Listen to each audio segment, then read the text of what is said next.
Kanina tinatanong sa inyo, no, yung usapin nung trust rating. Na mas mataas yung trust rating ng Vice President kaysa sa Presidente. Bilang abogado, tinanong sa iyo ito kanina, may kinalaman ba ang approval sa trust? Kung mas mataas ang trust rating, ibig sabihin wala nang betrayal of the public trust. Before that, on the same point of Senator Bam, may I just manifest that I have submitted, Presiding Officer, Mr. Senate President, written continuing objection to the ruling on the Presiding Officer dated 20 July 2026 on the subpoena. But according to the journal service, it will not be included in the journal. May I move that it be included in the records? In the records, whatever is more convenient for everyone. It will definitely be in the record and transcript, Your Honor. We will see what we can do about the journal. Can we get back to you? Yes. Because there's a technical difficulty. I We were believe. just under the impression na until today. That's why hinabol ko ng 531, then nilagay ko na lang possible supplemental. But whatever is more convenient for the clerk of court. The chair will entertain a motion to reconsider the approval of the journal earlier so that we can include this in the journal and then approve it.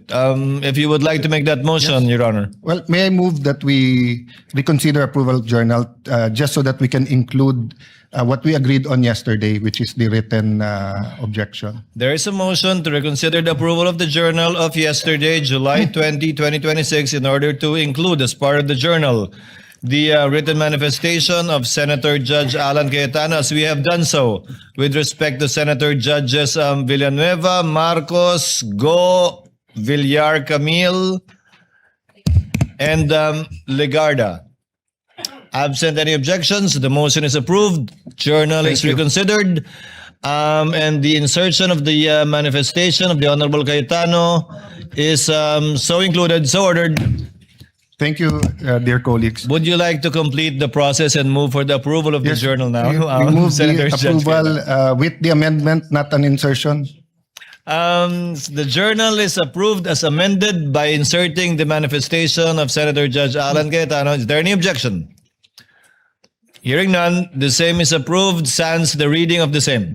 Mr. Presiding Officer, just Yes, one what is the point. pleasure Just of, to make a Senator manifestation. Judge Villanueva? Yes, Mr. President. It's that, I just wanted to put on record that this representation is not objecting to the ruling of the chair yesterday, and that the only reason why I wanted to put into the records my manifestation with regard to the ruling of the chair, just to put on record. Thank you. Duly noted. Senator Judge Cayetano may proceed with his interjections. He has 2 minutes. You may proceed, sir, when you're ready. Good afternoon, Mr. Witness, Director, Attorney Matibag, schoolmate. Good afternoon, sir, Your Honor. Yeah, just on that point ni Senator Bam, I understand as a law enforcer, as an investigator, you have to take all threats seriously. I'll ask you the same questions I asked the two NBI officers, and I do understand they were not under your supervision during that time dahil dun pa sila kay Director Santiago. No? I won't ask all the questions, but you did review the whole video or just the portions relevant to the statement of the Vice President na no joke, yung November 23. Your Honor, napanood ko po yung video, but you're correct. I focus mainly on the issue that is being So undertaken. simple question, paano naging process kung anong parts ng video at ng statement niya ang paniniwalaan mo or ng task force?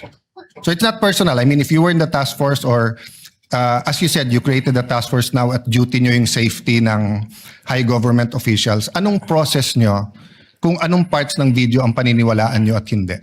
Ng statements niya, what I meant.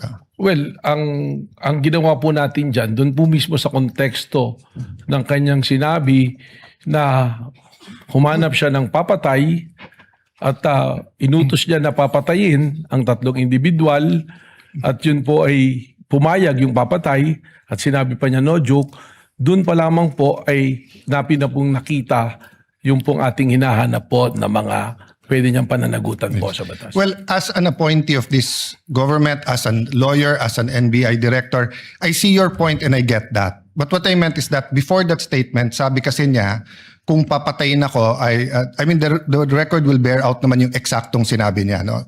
So this is my paraphrase. But ang pagkaintindi ko sa sinabi niya, kung papatayin ako, eto yung tatlong papatayin mo. And ang impression ko, pinagbibintangan niya yung tatlo na may plot against her. So yun ang tanong ko dun sa two previous NBI directors. If you're gonna believe that she contracted or talked to, may kausap, no? Siya, if you're gonna believe that may kausap siya at papapatay yung tatlo, will you not believe the previous nung sinabi niyang kung ako naman ang papatayin? Hindi po ganon, sapagkat ang tinignan na nga po natin ay yung kanyang mismong pagbabanta. At sa amin po, sa ngayon, yung aking pong task force na nag-iimbestiga, ay malinaw po na ang tinitingnan ay kung ano na ang nangyari dahil doon sa pagbabanta. Okay. At sinasabi nga po namin, dahil po doon sa pagbabanta, ito po ay umabot na doon na po sa level na ang national security nataya na po, na kompromiso na. Sapagkat marami na pong lumalabas, tuloy-tuloy na pagbabanta. So doon na po natin ito tinitingnan. In the same video, she mentioned massive corruption. But wala pa dyan kasi yung maya kayo speech at flood control investigation. So, same question, Director. Naintindihan ko, yun yung pinaniwalaan nyo. May kausap siya, no joke, no joke. Pero ang question ko, paano yung proseso nyo or anong naging thinking nyo na etong papapatay yung presidente, pinaniniwalaan ko, pero etong siya ang papatayin, hindi ko paniniwalaan, at etong graft and corruption, hindi ko rin paniniwalaan. What's the process there? Well, ang proseso po dyan ay tinignan naman natin doon po sa pagbabanta niya, kung sa grave threat po yung pag-uusapan natin, alam naman po natin na yung threat na yan is absolute dahil nandoon naman po yung elemento eh. Doon naman po sa sinasabi namin na tuloy-tuloy na pag-iimbestiga dahil ito nga po ay umabot na sa level lang na naapektuhan ng national security, we take into context yung mismong sinabi niya na meron siyang kinausap at yung kanyang kinausap ay pumayag. Yung po kanyang sinasabi na kung papatayin ako, that is supposed to be na statement niya sa aming pong pananaw just to cover yung kanyang pagsasabi na siya'y may kinausap para patayin ang ating Pangulo. Okay, I won't argue with you, yun yung proseso nyo. But in the meantime, there were 3 statements. Massive corruption, kung papatayin siya, patayin. So, focusing dun sa patayin yung tatlo kung papatayin siya, in the meantime, tumutuo yung yung massive corruption, lumabas afterwards, di ba? So, just one other point. At the beginning of the prosecution's questions to you, and I think the defense had a question about what can you investigate. Can you repeat your answer? As the NBI director and the NBI can investigate, did you say all crimes o yung mga crimes? Lahat po ng mga pumapasok sa amin na mga krimen ay amin pong pwedeng imbestigahan, mutu proprio. Ganon din po yung mga krimen na meron pong nagreklamo na araw-araw na may pumupunta sa aming tanggapan para magreklamo. Ito po yung aming iniimbestigahan. At meron din pong mga iniimbestigahan kami na inutos po ng Department of Justice.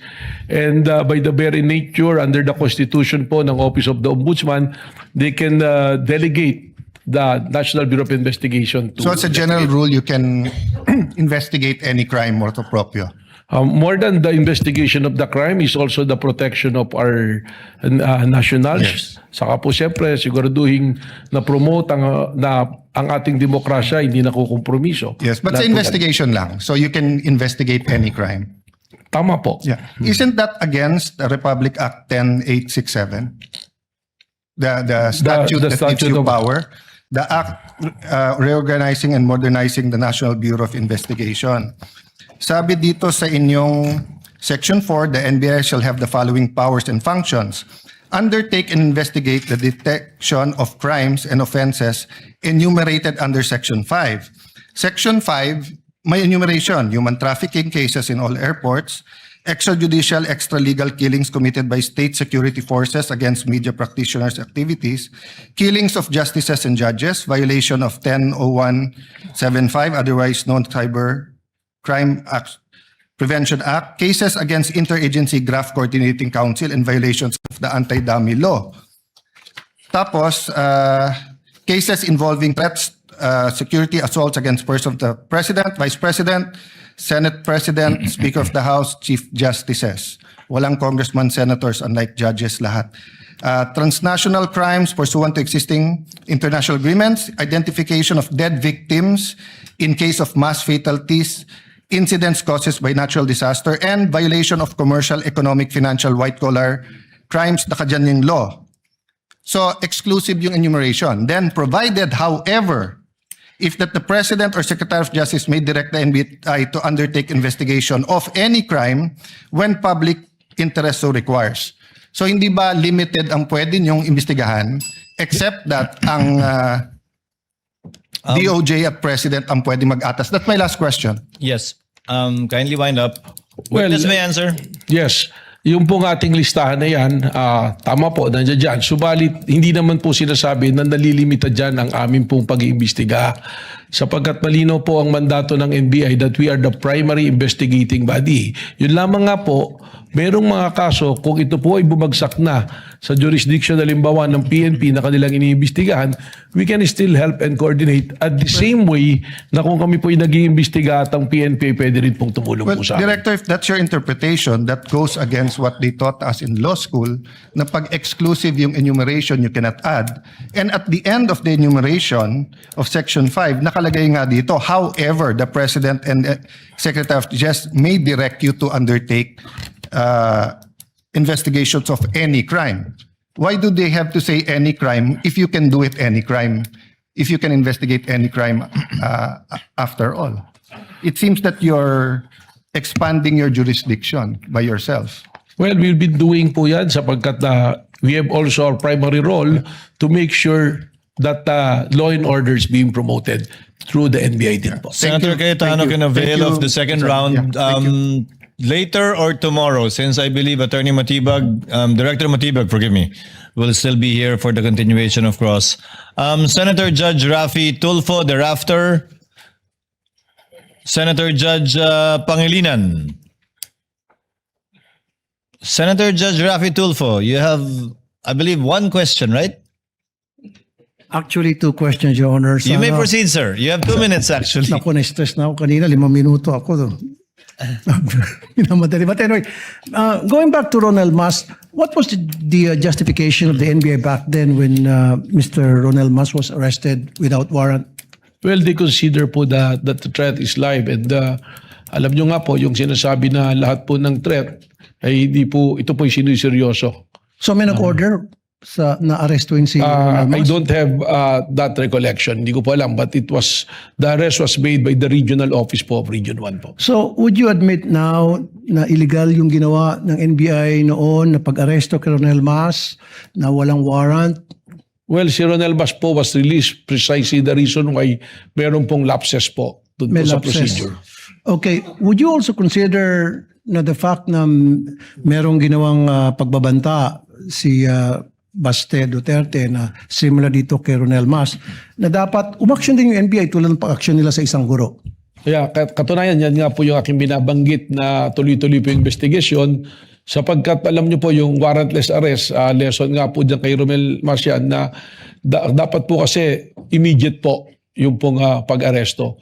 Pag yan po ay lumipas na, hindi na po tayo pwedeng mag-aresto under the law sapagkat papasok po ito sa illegal arrest po. Last na lamang. So, make a comparison ngayon. Bakit yung isang guro na nagbanta kay dati pang Duterte agad inaresto at bakit itong isang vice president na nagbanta kay Pangulong Bongbong Marcos hindi inaresto ng NBI? I can only second guess po na maaaring may pagkakaiba po ng proseso or tinitingnan po ang administrasyon ng panahon na yun at ng panahon po ngayon. Maraming salamat po. Thank you, Senator Judge Rafi Tulfo. Senator Judge Pangilinan is recognized. You may proceed with your intervention, sir. You have 2 minutes. Thank you, Mr. Presiding Officer. Magandang gabi, Ginoong Direktor. Kanina tinatanong sa inyo no, yung usapin nung trust rating. Na mas mataas yung trust rating ng Vice President kaysa sa Presidente. Bilang abogado, tinanong sa iyo ito kanina, may kinalaman ba ang approval sa trust? Kung mas mataas ang trust rating, ibig sabihin wala ng betrayal of the public trust. Well, wala po. Sapagkat sabi ko nga, sa akin pong pananaw, sa akin din pong kaunting eksperyensya bilang isang political advisor din po, yung ating pong mga survey is only a snapshot ng mga pwedeng nangyayari. Alam naman po natin, ang tinatanong dyan, ilan lang o magpipili ng lugar kung saan po gagawin yung survey. Hindi po natin pwede itong maging basihan sa pag-imbestiga sapagkat pagka ganyan po yung ating ginawa, magkakaroon po tayo ng problema sapagkat ang mangyayari sa atin dyan, yung tinitingnan pala natin ay yung numero. At without accusing anyone, alam naman natin there are surveys that can be manipulated po. No, but having said that, kaya ako lang tinanong yon kasi baka yung mga nakikinig nating mga kababayan ay malito dahil hindi ba tamang sabihin na iba yung trust rating, iba yung betrayal of the public trust. Tama Hindi? po. Tama? Yung trust rating po ay base sa numero dahil sa survey. Yung betrayal of public trust, malinaw naman po yan na nakasaad sa konstitusyon na ito ay isang basihan ng impeachment. At saan po pumapasok ang betrayal of public trust?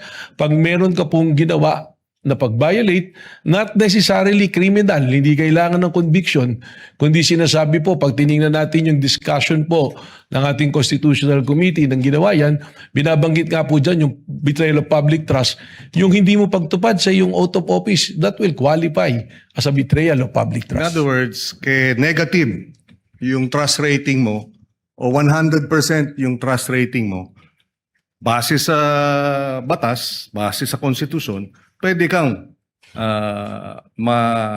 ma-convict. Whether negative or positive trust rating, pwede ka pa rin ma-convict o ma-acquit. Depende sa ebidensya sa usapin ng betrayal of the public trust. Tama po. Wala pong kinalaman ang survey on the trust rating kundi kung ano po ang ebidensya na ipinasok po sa ating pong impeachment court. Maraming salamat.